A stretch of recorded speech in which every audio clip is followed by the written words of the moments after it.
Hello and welcome to Saturday Morning Cartoons, the Collider weekly podcast for all things animation, including reviews and interviews, coming to you all the way from New Jersey. Yes, that New Jersey. I'll be your co-host, Sean Paul Ellis, and joining me, he's in the midst of a hot dog eating competition, plus he is also piloting a giant fighting robot. It's my co-host, Dave Trumbore. David, how you doing, buddy? Good, bud. You all right? How to power that one down? Yeah, the noises that you're making right now are just kind of like... Yeah, I know. It's all about competition over here in Jersey. Sorry. Summertime, feeling good, cramming hot dogs down my gullet. It's my one joy in life. That and piloting this giant mech while I do it. And you do both at the same time, which I will say... It's in the rules. It seems like it is a feat in and of itself. Yeah, one or the other would be a feat in and of itself. Yeah. In reality. Yeah. It's 2 feats for the same fighting robot. What have you wanted to do more in life? Participate in an eating competition or pilot a giant hot rod mech? Yeah, hot rod mech. Is first? Yeah. Weird. That's a weird answer. I don't know that I necessarily want to be in an eating contest. I feel like one of those is more possible this year than the other. Yeah, obviously. I'm picking... Look, I've made this way more challenging than I needed to. I could have set the bar real low and said, eating competition. Guess what? Anytime you sit down to any meal or snack, it could always be an eating competition if you're brave enough. Fun fact, we here on the podcast are going to launch this year's first virtual at-home eating competition. You'll have to sign waivers. Sean's choking on chicken wing. Gonna have to sign waivers for it, but it's gonna happen. Stay tuned. Yeah, let's get behind that. I'm endorsing it. Yeah. Let's do it. And you literally need to have someone behind you at all times in case I need to perform the Heimlich. Yeah, definitely. That's part of the rules. Yes, please. I feel like we've already introduced a liability that our cartoon lawyers are going to be exploding about at this point in time. Anyway, so we made this complicated for ourselves, but guess what? We're not the one who has to do all the cartoon law that's behind the scenes. Thank goodness. Thank goodness. Yeah, went to cartoon law school, just didn't get my JD. But I have all the training, so don't worry about it.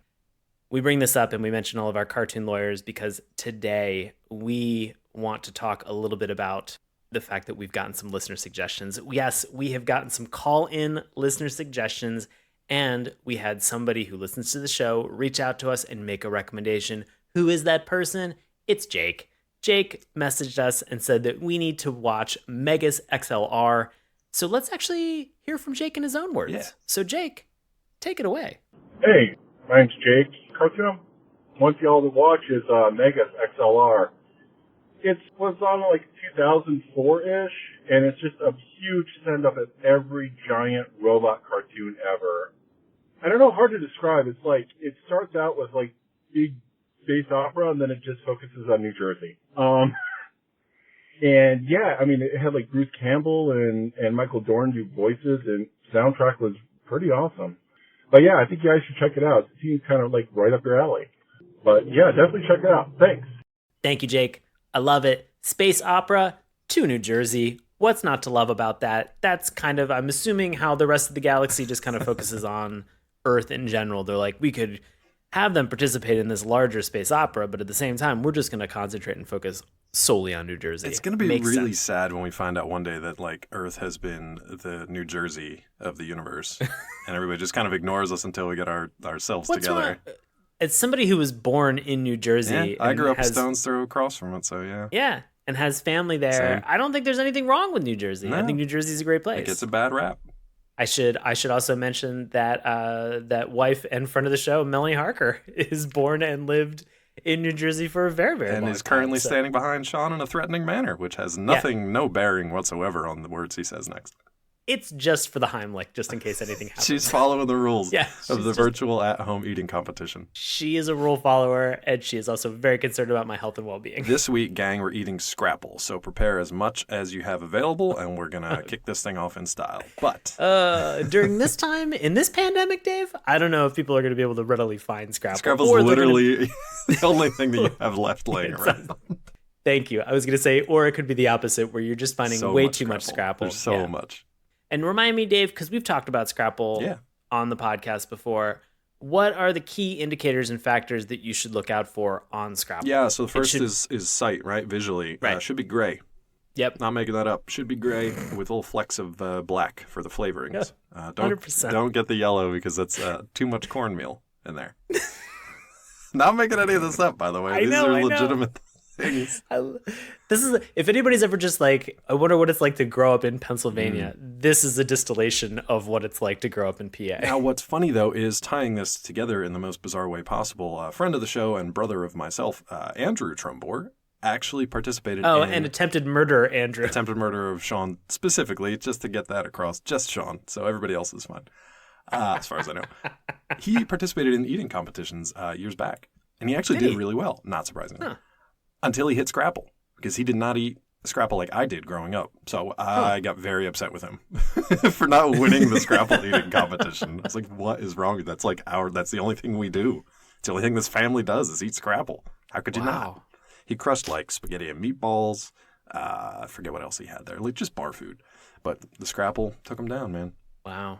Andrew, I'm sorry to hear that, buddy. That's our family shame. Yeah, just know you can always enter another Scrapple eating contest at any point in time. Anytime you want. Anytime. Because everyone's trying to get rid of it. Yeah, right. Gosh.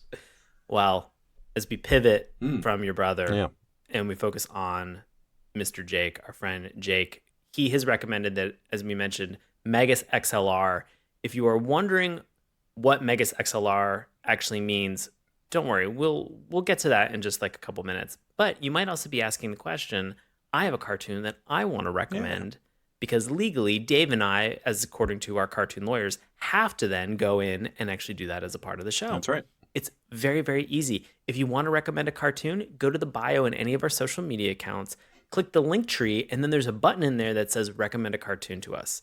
There's a Google form. There's also a phone number. It's 202-681-4406. Don't worry about writing any of this down. It's always in the show notes, so you have that there. Why are you holding a pencil right now? Don't worry. We've already taken care of you.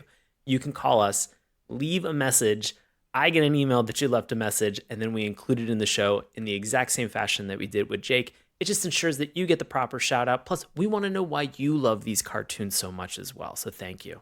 Sean, if you say Alexa, dial, and then say the number, do you think that would actually work for people? So they literally don't have to do anything? They just hold their phone up? It probably would. You want to try it? I actually, I don't have an Alexa, so I have no idea. Somebody out there has to. Somebody probably has. If you have that or a Google Home, I'm pretty sure the Apple one doesn't work, or maybe there isn't an Apple one.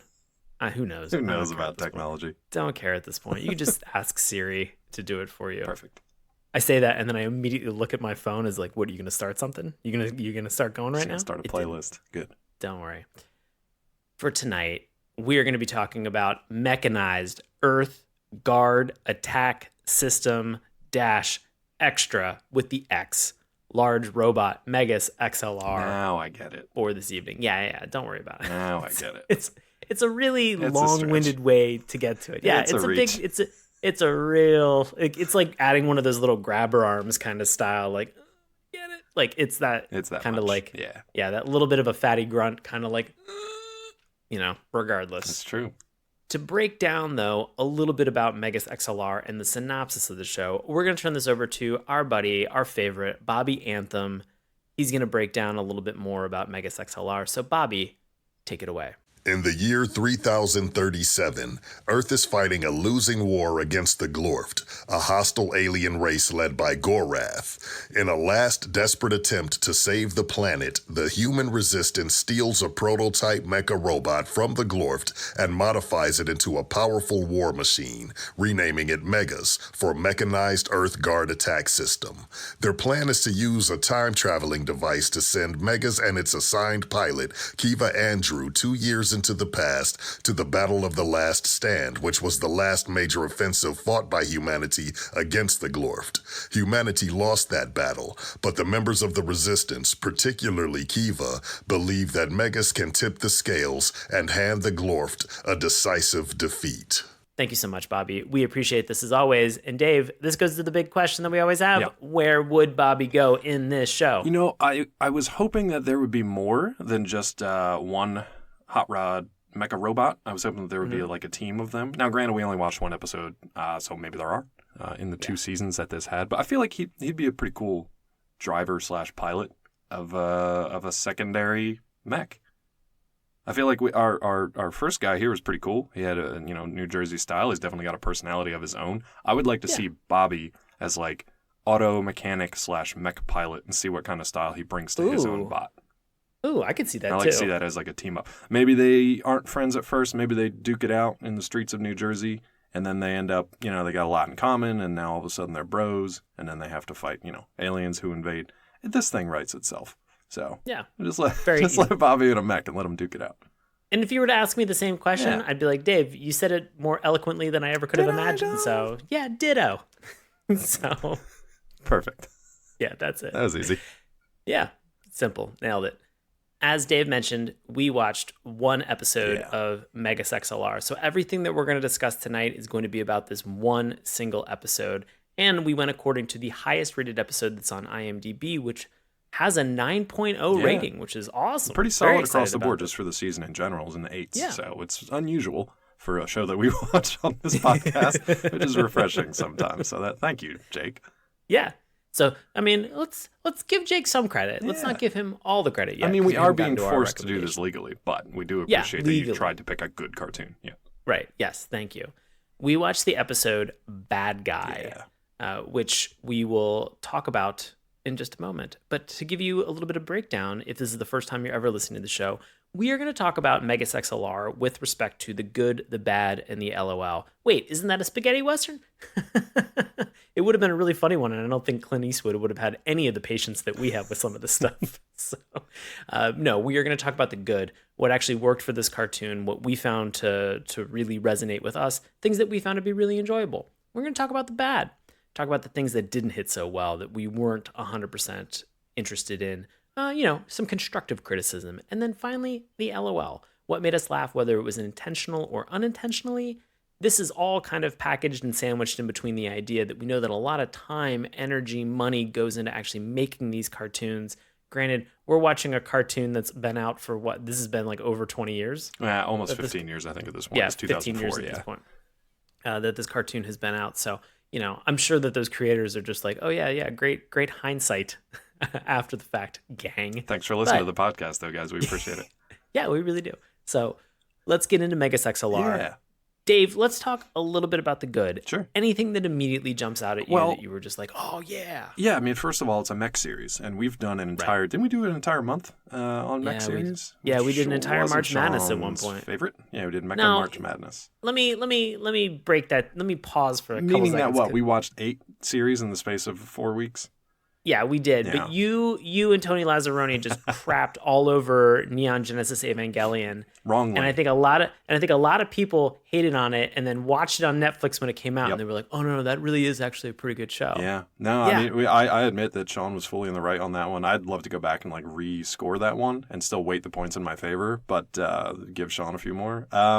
If you do though, I'm gonna crap all over you that entire show. You totally should. That'd be fair. Get ready. That would be 100% fair. Now, Neon Genesis is a fantastic show. It was one of those things that like the limitations of the way that we do the podcast, and just because we have like lives outside of the podcast, you guys can change that if you head on over to Patreon. But because we're only able to watch so many hours of a cartoon in a given week, without taking in all of Evangelion, it's not really possible to get a good angle on that hard. Show. It's tough, but definitely go watch that and check it out. But that being said, I do love a good mecha series. We watched some trash ones, and I think we're all in agreement on some of the trash ones that we watched. But this one wasn't on our radar, really. It wasn't. It didn't make the cut the last time.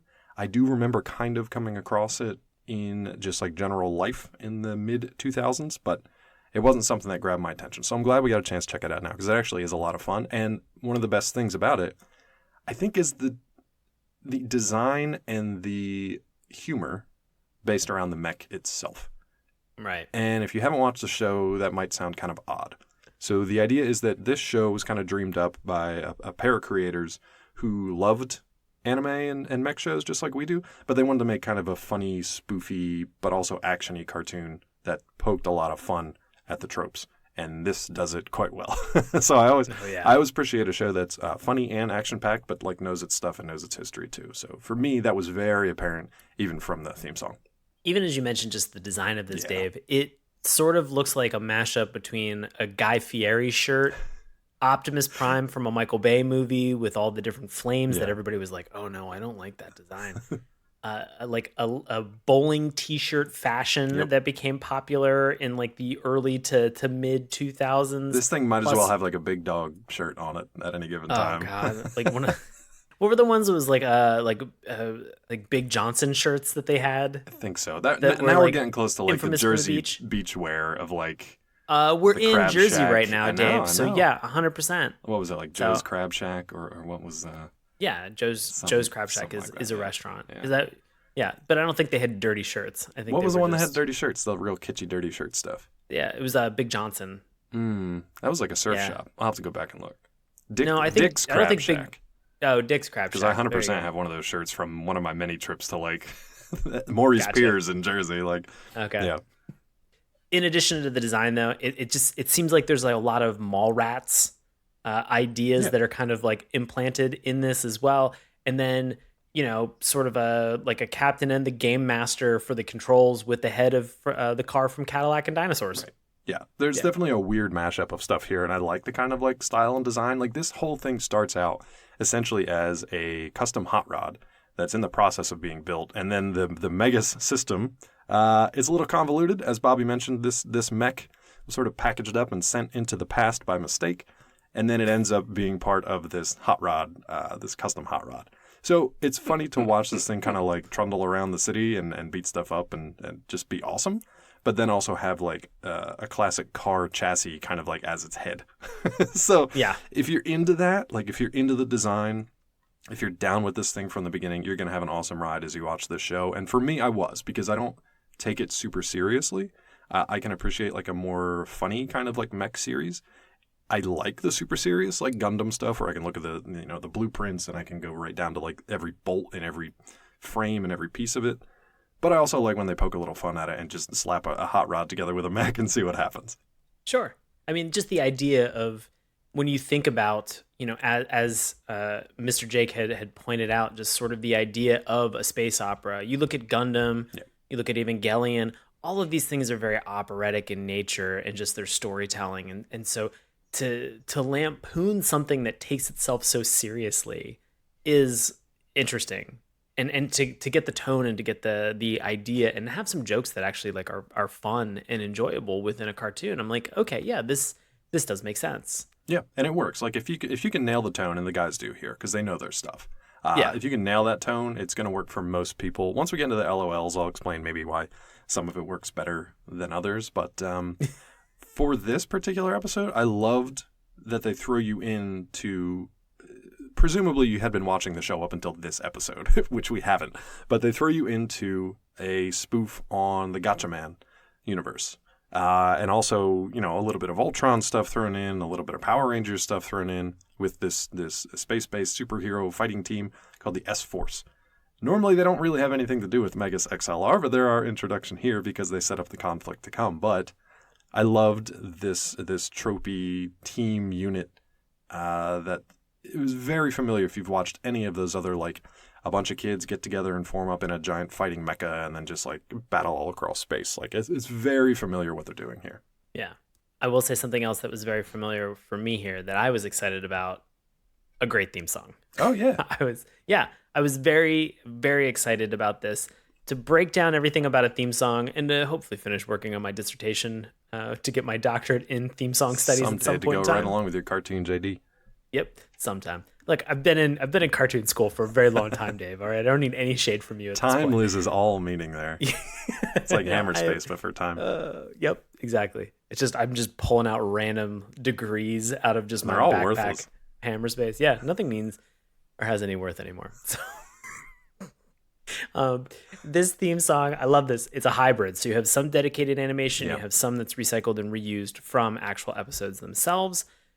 Holy cow, we have name cards. Yeah. Name cards for little like title cards for the actual characters themselves. So if this is the first time, like it was for, I mean, I knew that this show existed and I probably had watched 1 or 2 episodes, but I didn't remember all the characters. So to be able to see just a quick title card that says Coop, I was like, great, now I know. That's all we need, guys. It's real simple. So quick, so and simple, that way, guess so what? easy. It also like it frees you up from having to force characters calling each other by their names, which sometimes they do, sometimes they don't.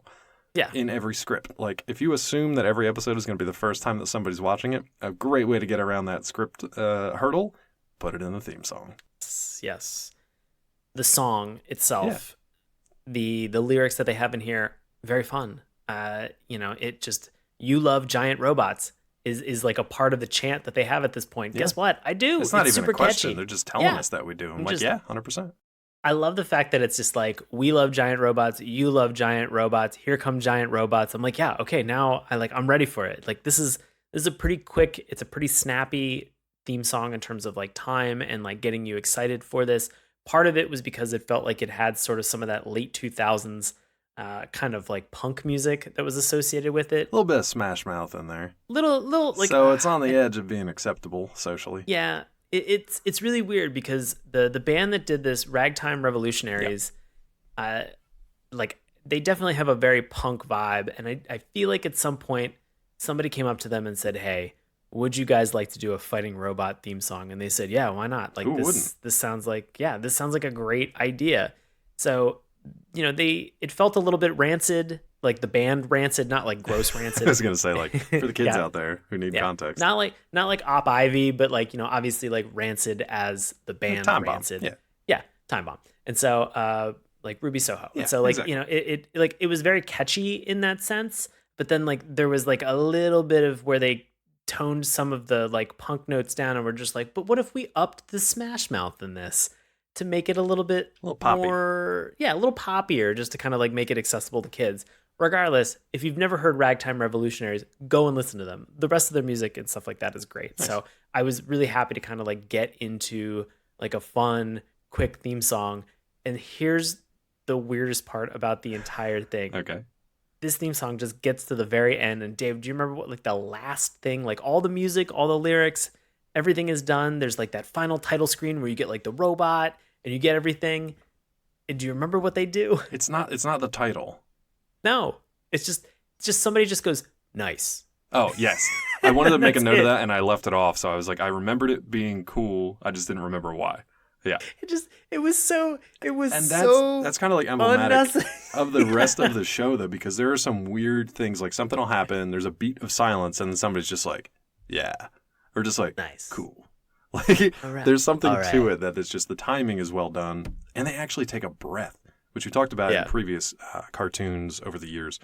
Sometimes the pacing is just off because they don't know how to let a scene just like breathe or just exist for a second, and then also let the audience member take a breath too. So for something like that in the theme song where the band like literally takes a breath and just goes, nice. That's fun. Yeah, it was good. You talk a little bit about sort of the timing, and I know that you've noted like the actual director for the show as well, because he's the founder of Titmouse Animation Studio too. Right. Yeah, and they've done a ton of stuff, and they continue to do so. They actually recently had a series of short animation, shorts, anywhere from a couple seconds long, pretty much. I think it was called 5 Second Day, because this animation studio, for like 1 week every year, they kind of let their creative people just kind of go nuts, and they come up individually or in small teams. They come up with their own quirky, usually not safe for work, it's all unrated, whatever they want for like a few seconds or a sequence of animated stuff. And then they all kind of get together and just like have some drinks and just watch it. And it usually runs for like an hour and a half because there's so many of them. But they recently aired that on Twitch as a marathon, and it was an absolute blast. Like I can remember some of them, but it's so like, it's just a mind blast because there's so many different things that aren't connected to each other at all. But you get to see all of their different quirky, bizarre animation quirks kind of on display. So that's the studio, which makes a lot of sense. They're kind of like, they're very punky and progressive and forward thinking and a little kind of like boundary pushing and a little aggressive when it comes to some animation stylings. So if you like Titmouse and you like a lot of stuff they've done, like the Black Dynamite cartoon, Big Mouth, they're not afraid of, they don't shy away from some edgy stuff. So they're a lot of fun. Go check them out. And yeah, director Chris Pranowski of this episode and other episodes was the founder of that studio back in, I think, 1999. So these guys handled mostly the main titles for this. I don't know how the production deal all broke down because there's a lot of overseas studios. Sunmin Image Pictures handled a lot of the overseas production, which is usually a cost-saving and time-saving measure. But Titmouse here in the States did at least the main title sequence, if not the keyframe stuff. So yeah, pretty cool. Got it. Yeah. No, very cool. Here's your animation history tidbit for the week. And they're still going too. It's not like something they didn't just like dry up and go away. They're still going strong. Yeah, good. Yeah. I will say I enjoyed the characters for this show. Sure. I thought we had a lot of very fun, interesting characters. There was, and I thought that, in terms of the voice acting, I thought that really lent itself well to the actual characters because I felt like there was some substance. I felt like there was some color to the actual characters in terms of what they were doing. It's very weird for me to say this because they are a tertiary fringe character for this, but this S-Force, I think you're going to agree with me. These guys are great. They're fantastic because they get to play up, they're, as far as I know, just like a one-off appearance. So each of the voice actors gets to really like play up on the tropiness, and they get to kind of turn that cartoonishness up quite a bit. Because they don't have to like be really super relatable or like they're not going to be there for a long period of time to carry out the story. But yeah, they were a lot of fun. And you have to think, as we mentioned, like if you were to manage to put Mighty Morphin Power Rangers, Gotcha Men, Voltron, and Voltron all smashed into one, you'd be like, I could see how you do that. This did it so successfully. Yeah, because they're all basically the same character. Yeah, these stupid Zorps, I love the Zorps. They're so fun. So what were the Zorps for people out there who are like, what are you talking about, Zorp? Oh, the Zorps were they were their robots that they had. So like the Zords or the Lions or the vehicles, it's like, they're Zorps. Yeah. And I think they were like a rhino. These are all animals. Yeah, a gorilla. Mm-hmm. There was a bird. Yeah, like pterodactyl, a lion, something. Your typical stuff. Yeah. So your typical stuff, you mash them all together and they create a giant fighting. Kangaroo. A kangaroo is the best. So all of these things put together, just really super enjoyable, just very silly. But what I loved about that more is they didn't just give you that like you would probably expect. Like, okay, here's these color-coordinated superheroes. They have color-coordinated mechs. Those mechs are combiners, and they can form into giant robot. We got that, and it was great. It was perfectly done. What you don't expect is Megas, the one custom hot rod mech, to just completely wipe the floor with them, with the entire team, like immediately. Just wipes them out. And the whole team is like, oh, God, what do we do? Time for our ultimate weapon. And even that doesn't work. Yeah. So what I loved about it, though, was there's a misunderstanding here. Targon, I think his name is, who's kind of like the Zordon of the S-Force, basically tells the team, like, hey, there's a bad guy. He's got a giant robot, and he's messing up Earth. Go help him out. So there's a misunderstanding, and these two superhero teams of Coop and Jamie and Kiva, I think her name is, who Kiva. Are our heroes from Megas XLR, they get in a fight with this S-Force because of a misunderstanding. What eventually happens is S-Force gets wiped out, and Megas uses their parts of these like crumbled up Zorps to form his own armor and like power up the suit even more to get like a more devastating weapon to use against another actual big bad who shows up partway through the show. And I thought that was brilliant. I love the idea of it. The concept is hilarious, but then the execution of him like actually just like crushing and manhandling, or I guess mech handling, all of the like pieces of that robot into shape to fit his armor while the pilots are slowly being like crushed and compressed inside was absolutely hysterical. Yeah, that was very, very funny. I mean, I have that even as an LOL. That's my LOL too, but yeah. Just because there are so many moments where you just sort of see like each one of the individual like Zorp like driver just sort of get compressed and smushed down, and so then all of their, whenever you watch like a Voltron and they have like the different like cut screens where it's like all 5 pilots, like the Brady Bunch, sort of, right, and it's sort of like all like pie sliced so that you see like that little tiny bit of them all radiating from like the bottom center of the screen. Right. In this instance, it's the same thing, but they're just like all crushed and compressed inside of it. In and it's just so silly. It's so just fun, so silly. It's very, very weird. It's also very weird and like it's just so odd to see them kind of reacting, and like you don't know for a split second what they're reacting to, right, but you just begin to see one of them kind of start to get like crushed a little bit, and then it just pans back and it's just I mean, come on, this looks weird and horny because it's Megas's hand like shoving into the butt of a kangaroo to make it a glove, and you're just like, wait, what? And like, because you don't know as an audience member either, and so there was definitely an LOL. I kind of figured out he was just gloving up, but To each their own, I guess. I thought he was kind of like going to try to like attach them on and like weld them. Not like in some way, but not not like himself inside. Not like smush and smash himself inside. Like, I mean, there was just a part where I was like, that would never work. But again, but that's what I liked about it. Yeah, I like that they kind of took that idea, because that you'd never seen that before, especially in super serious mecha. Like you've never seen essentially one get like just like cannibalized to power up another. Not like this, anyway. Yeah. Yeah. Neon Genesis does some other stuff, but not this. Not this. Not like this. Yeah, you just have to ingest it. Otherwise, get that N2 engine.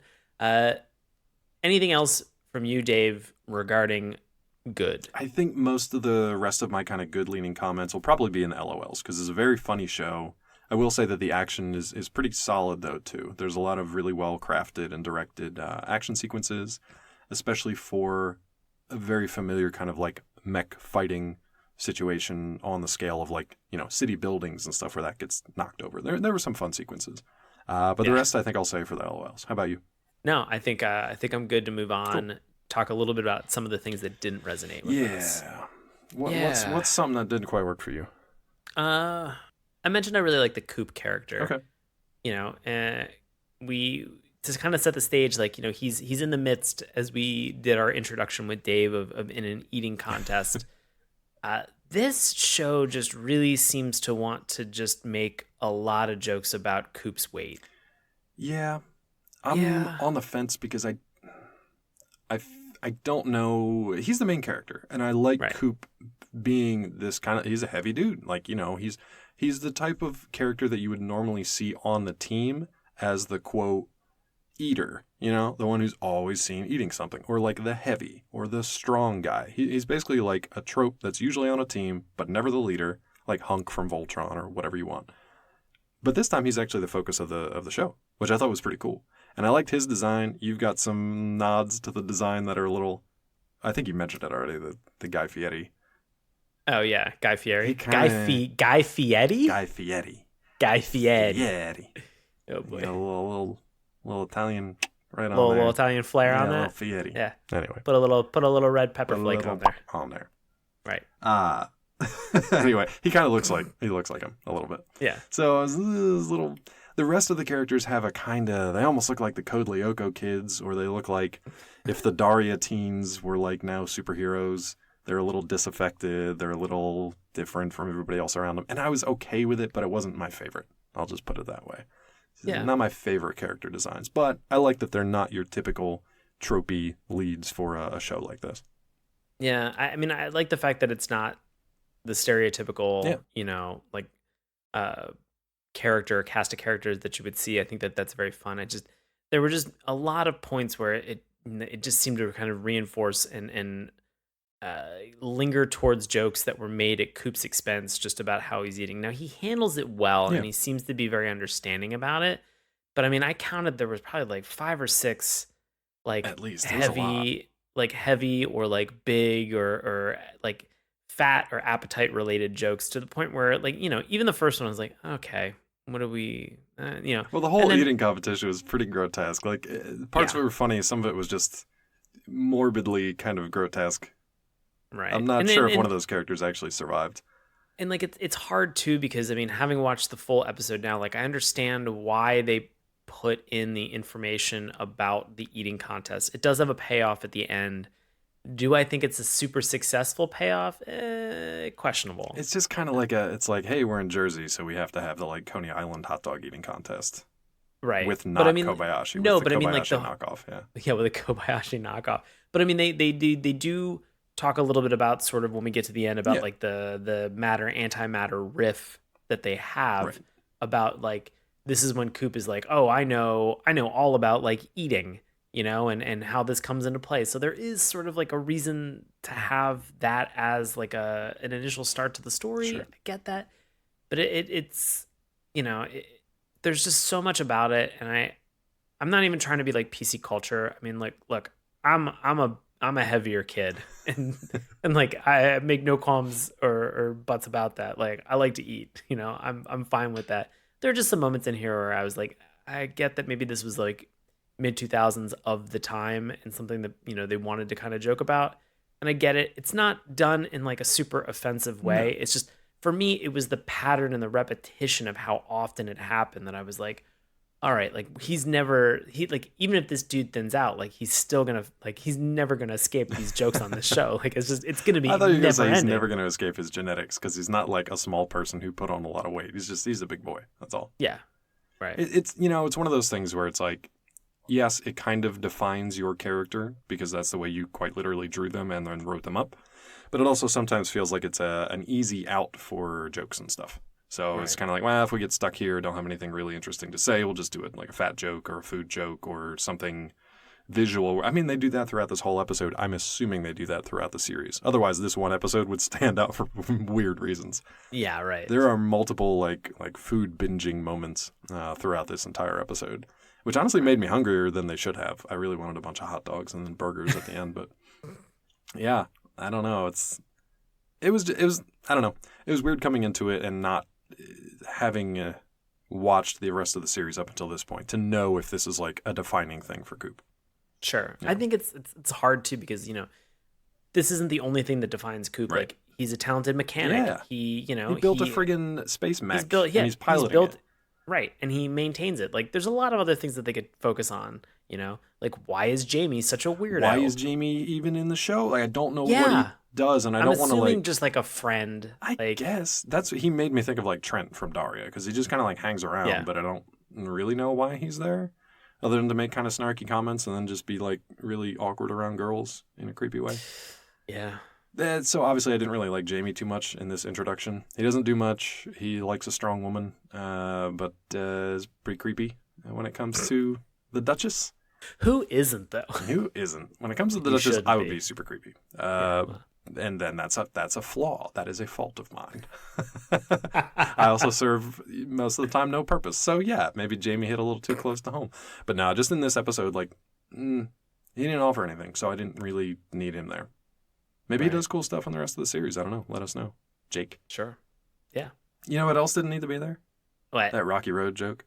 I don't know why that one bothered me so much.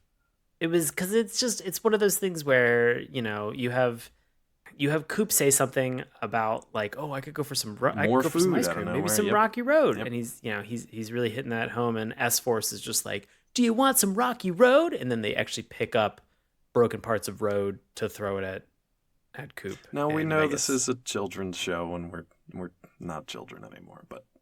Yeah, it was just an eye roller, and there weren't too many of them, but that was the one that kind of combined the like, okay, we get it with the food stuff, and then just kind of like the really bad one-liner. But it was fine. It just didn't need to be there. They could have done better than that. Anything else for you didn't like? Yeah. Well, I think it's safe for you and I to say that just sort of regarding science about how black holes and matter antimatter holes work. Well, so I'm torn on this one. Set up the final kind of moments. Well, let's talk about the big bad who shows up. His name's Ender, and he's apparently either just like a giant or another giant mech. I don't really know what he was or supposed to be. He looks like, to me, a weird combination of Mr. Sinister and like a giant version of Apocalypse. Yeah, like he's very fashionable, but also very like evil and kind of stilted at the same time. Yeah, no, I would agree. We have Ender who shows up. He's kind of in the same way that Magus was able to slap around all the Zorps, right. Like Ender begins to slap around Magus and kind of take control after Magus has been able to acquire all of the other Zorps onto Magus. After he jams his hand up a kangaroo. Yep, after he hand jams a kangaroo, then suddenly in this like dire moment, Omnicron 13 pops up on one of Coop's computer screens. And he's like, oh, what's this? I guess I should press this. And I'm like, oh, yeah, you probably should. Deus Ex Machina. Yeah, definitely press the button. So he presses it. It's all of the Zorps, like when they combine, it's like their power beam. It's like their finishing weapon that they have. Ultimate move, yeah. It's their last-ditch effort, yeah. And so in this moment, it shoots, it misses, and it opens up what they call a matter/antimatter rift that begins to eat everything that's around it. And they're just like, oh, this is great because it's gonna eat Ender, and it does, you know. And in that moment, they think, oh crap, how do we get rid of it? Because it's not like it's not discerning in its taste. Right. It It's doesn't just have a going to time eat. limit. Yeah. Yeah, it's going to eat everything forever. Yeah. And so You basically just Coop, launched a black hole into the sky over Earth. right. Yeah. Coop brings up the idea and says, I know a little bit about eating and like competitive eating, going back and calling back to the original kind of, food competition that the whole episode starts with. Bit of a stretch. It says it says, I know how to do this. Like, you got to pace yourself, otherwise you're going to fizzle out. And so in that moment, he creates a second antimatter matter rift and they cancel each other out. And so I didn't hate it because you know what? I didn't hate it because there was just a moment where I was like, okay, this episode has gone on long enough. We got to wrap this up pretty quickly. Much, yeah. Like, what Cartoon else can we do? Run out of budget.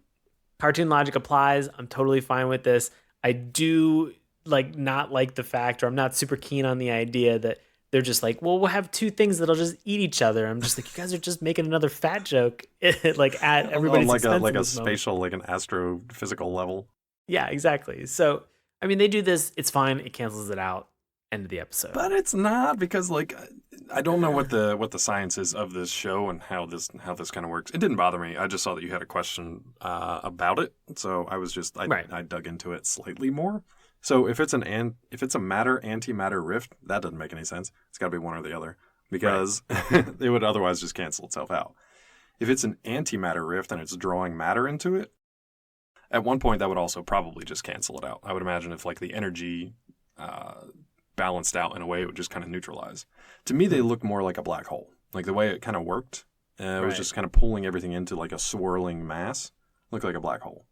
Now you might think if two black holes kind of orbit each other and then collide, maybe they'll cancel each other out. Instead, you just form a much bigger black hole. So they kind of just glom together, and it's not quite the sum of their additional energies or masses. It's a little less than the sum of the total. But yeah, you would just get a bigger one, so they would have caused an even bigger mess. Which I thought, because we were getting to that point, I thought this was going to end on a cliffhanger, honestly. Huh. When he sent that second one into the sky, I thought they were going to make a bigger problem for them. And I'm looking at the clock, we got 30 seconds left. What are they going to do? I thought it was going to make a bigger one, and they would have to resolve it in the next episode, which I would have liked. But instead, one just, quote-unquote, ate the other, and that was pretty much the end of the episode. Yeah. Yep. Well, we had a couple final moments. We did. At the end of the episode. Which I also thought ended up kind of unnecessary. I think they kind of ended up being a little bit of an LOL, sure. but I wanted to see if you had any fun. Yeah, let's get into it. Yeah.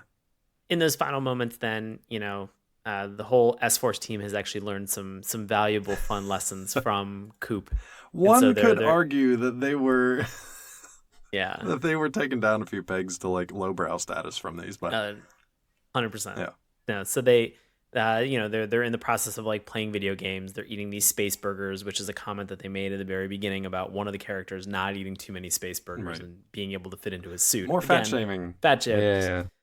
So, and then we have the Duchess, who comes in her Zorp that's like a big cat, and it sort of dive bombs on a table, and she gets out and she's like, "Look at me!" And that's sort of the end of the episode. She had just busts through a wall. And she has new flames or whatever, she got a new paint job basically for it. So every one of the S-Force characters takes a page from Coop's book. So they're either overeating, they're just goofing off and playing video games, or they're decorating everything in the Guy Fieri style. So to me, it's that's disappointing, but it's funny because clearly they weren't great before this because they were able to just whoop them so easily.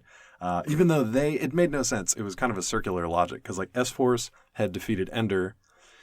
But then Megas defeated S-Force, but then Ender temporarily defeated Megas. So it was kind of just who's really got the upper hand here? But now that they're under Coop's tutelage, I guess the S-Force will be stronger than ever before? Yeah, I don't know. Maybe. I don't know. Who knows? What other LOLs do we have going on? I got another one. It wasn't really an LOL, but it was it made me have a visceral reaction, which was that food eating competition. Yeah, that was because it was super gross, but it also made me want a hot dog, and I don't know why. The grossest one was the giant dude who had his head to the sky and his mouth open, and they were basically just pouring buckets of hot dogs straight down his throat. And there's another guy who also is seen over the end credits just passed out with a hot dog in his mouth, which made it past the censors, which is interesting. But I'm also concerned that he's unconscious at best, let's say. He's still there. Some say he's still there to this very day, Dave. 15 years later on the Jersey Shore. Never left. If it was actually on the Jersey Shore, they probably would just let that guy alone. But yeah, I mean, it was super gross. It reminded me of Stand By Me, and the actual Coney Island hot dog eating competition, which is also gross. So it was a lot of fun. I actually liked that Coop won, and I liked that he got the title Lord of the Large Pants. He got a crown and he got a cape and he put it with his collection of like many before. So I like that he was just like, he's like, look, man, I'm a big guy and I'm an eater, so might as well enjoy it and get some accolades for it. So I like that.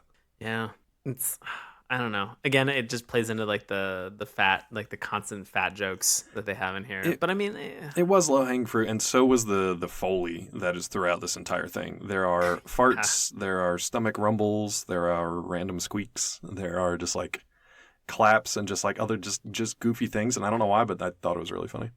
And a lot of this is sort of in that montage where they're showing Magus destroying like part of a city, but he's really not destroying it. It's just the perception that the S-Force has of a lot of these things. It's almost like an America's like funniest home videos. Yes, like, there could have been a laugh of track over that. Yeah. It's pretty silly, but it's great to just sort of see those moments where they're just like, who would do that? And it like cuts to a clumsy robot just like tripping and falling and like destroying a house with like some beam that it has. Like there's so many silly things that are in here that it just I enjoyed it. It could have been like a robot chicken sketch. Yeah. Right. Oh, it definitely could have been a robot chicken sketch. Even the moment where like at one point Megas gets knocked down and Coop is in the cockpit of this hot rod and he's trying to hot wire the robot. Yep. Like he literally has like he reaches underneath, pulls wire and just two wires just zzz, zzz, zzz. I'm like, wow, this is a fragile machine that you have put into battle. Now I like that because it goes back to like the car being the mechanic and being able to like think on his feet and do that stuff quickly. Also, I have a 20-plus-year-old Jeep that I'm still driving around, and yesterday the gauge cluster just decided to not work.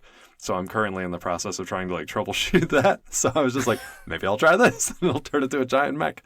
So I don't know. I appreciated it from like an amateur, really terrible mechanic standpoint of trying to get old clunky stuff working any way you can. Yeah. No, I definitely laughed at it. It really made me. Yeah, it made me like it was good. That and even just the idea of.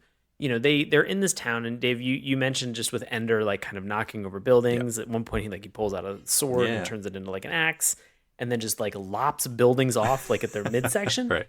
It made me laugh because it was so silly. You don't really see a ton of people in this town. But I'm like, why would you? Nobody can live in this area. Get out of New Jersey. Yeah, this place is being destroyed all the time, constantly.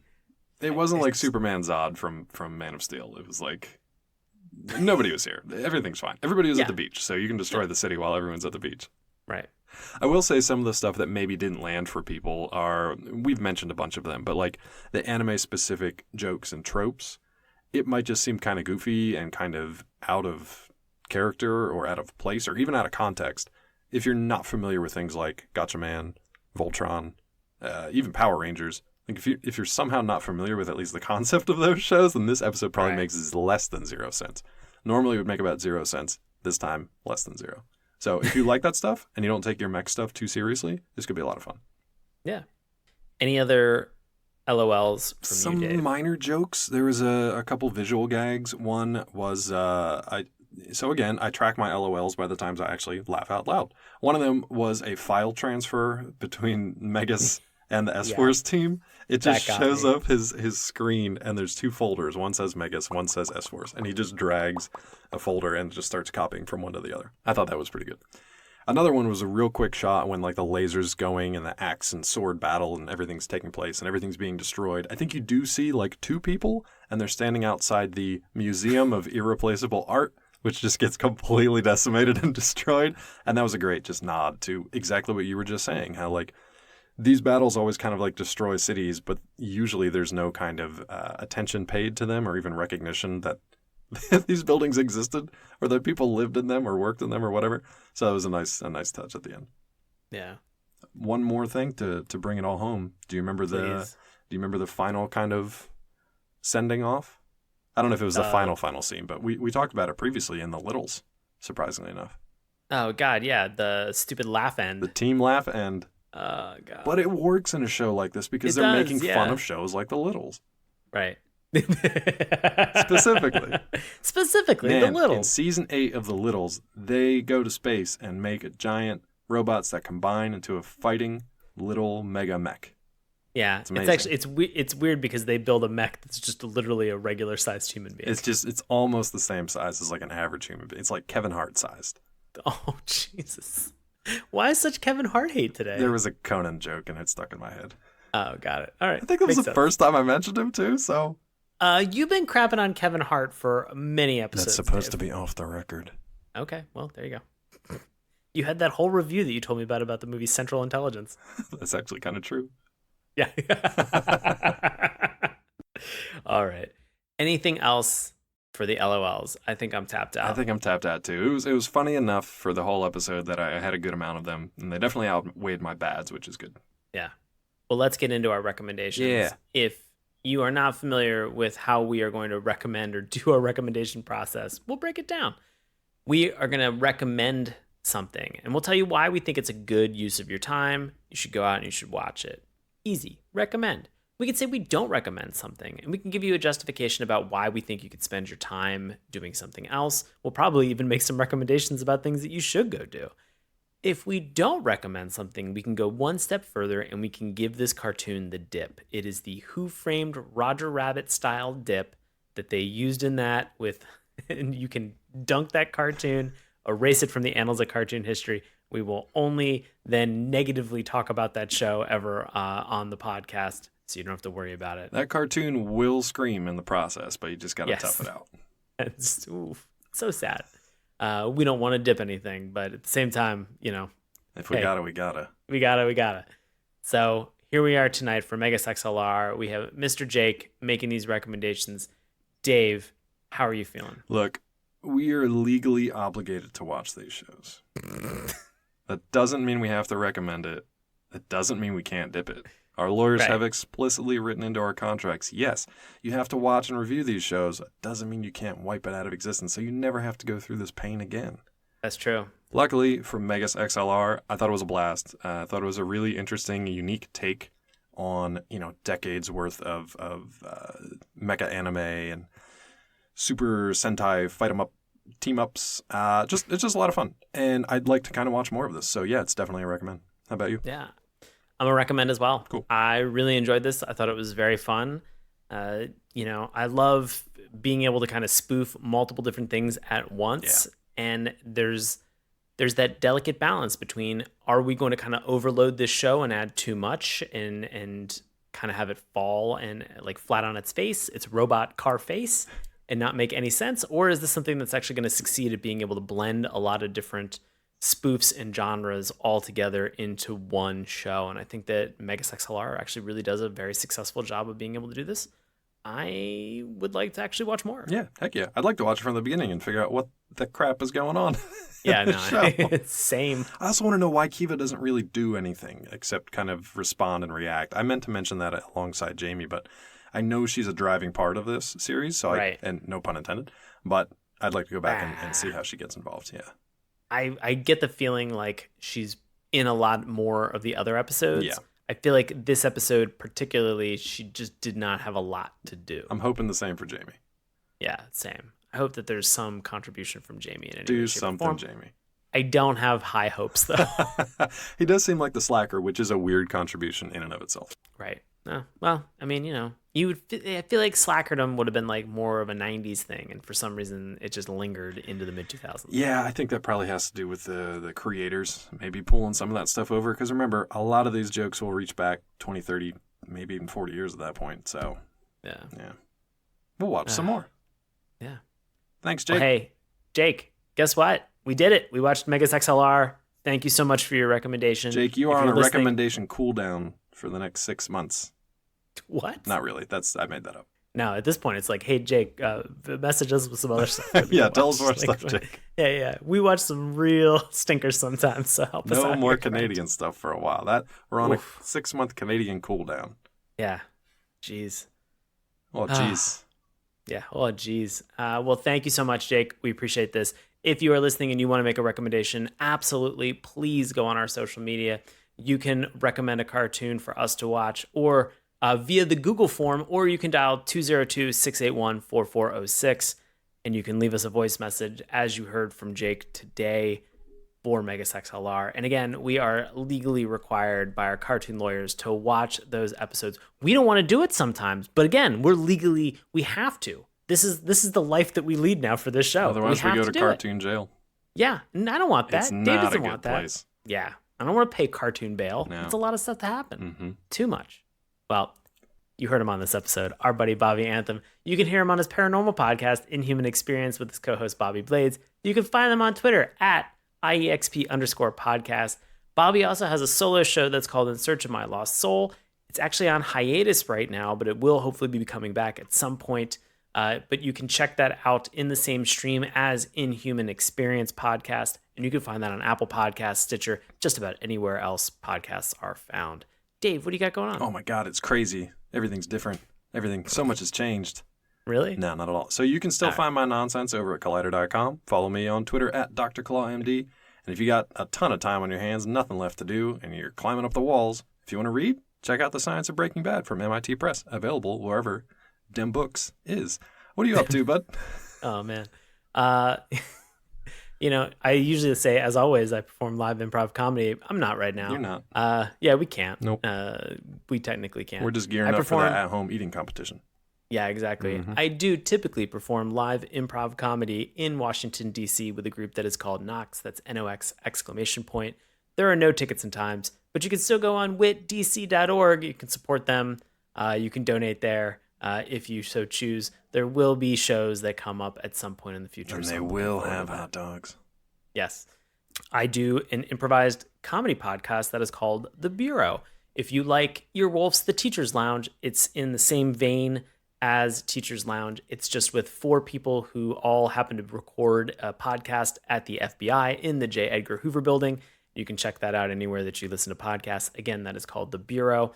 I'm going to be on another podcast from a friend of the show that we've talked to before, Aviv Rubenstein, who is on a new podcast that he has started with his partner. It is called, Yeah, I've Seen That. Which one are you doing? Which episode are you doing? Oh, I'm doing Citizen Kane. Oh my God. If you've never check it out. Yeah, I've seen that.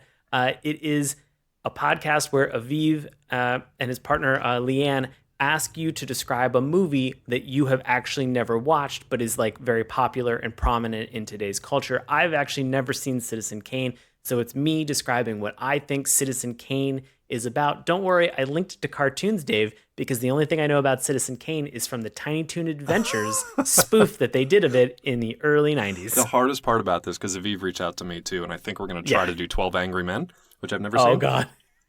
The funniest thing about it, and I have to listen to their first episode yet, is that the hardest thing is I can't go research this stuff now. Like, I can't look anything up because it has to just be what you know from the zeitgeist, what you think you know about this movie. I'm looking forward to it. So I'm looking forward to checking out yours too, because that'll be something.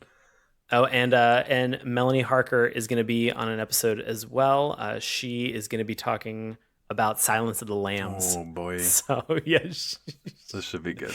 So it should be good. I'm very excited to laugh if you want to, at all of ourselves. If you want to hear us struggle through trying to describe movies that we've never seen and spin a yarn at the same time, check out, Yeah, I've Seen That. It should be coming out soon. Man, I feel like maybe an improv background would be good for this one. Yeah, I think, you know what, Dave? I think you've got it. Oof. So I don't think you have anything to worry about. We shall see. As always, though, I'm also on Twitter and Instagram at Sean Paul Ellis, so you can reach out and send me a message over there. Want to support this show? Oh my God, you're such a nice human being. Thank you. Really appreciate that. You can head on over to our Patreon. On Patreon, search Saturday Morning Cartoons. Remember, that's morning with a U. You can become a regular Patreon subscriber. We really appreciate your support. You can also tell a friend. Don't review us on Apple iTunes. Don't do it. We don't know how it works, and we're never going to figure it out, and Apple's never going to tell us. But you could tell a friend. A friend is something that we understand. Tell a friend that likes cartoons. We used to have Tell them about... Yeah. I used to see them in real life. You used to have them. I used to have them. Long gone. You could tell a friend about our show. We think that they'll enjoy it. Thank you. Want to slide into our DMs on Twitter? Yeah, you do. Just like a metal hand and a kangaroo. Oh, God. You can find us at Morning Tunes. Remember, that's morning with a U. Check us out on Instagram and Facebook at Saturday Morning Cartoons. Drop us an old-fashioned email, SaturdayMorningCartoons@gmail.com. You can find all of these links in our link tree that's in the bio for all of our social media sites. And as always, you can listen to us on YouTube, Apple Podcasts, and iTunes, Stitcher, Google Play, Spotify, anywhere that you find podcasts are sold. Thank you so much, Jake, for making us watch MEGAS XLR. Good job, Jake. This is fantastic. Yeah, good job, Jake. You did it. We're done.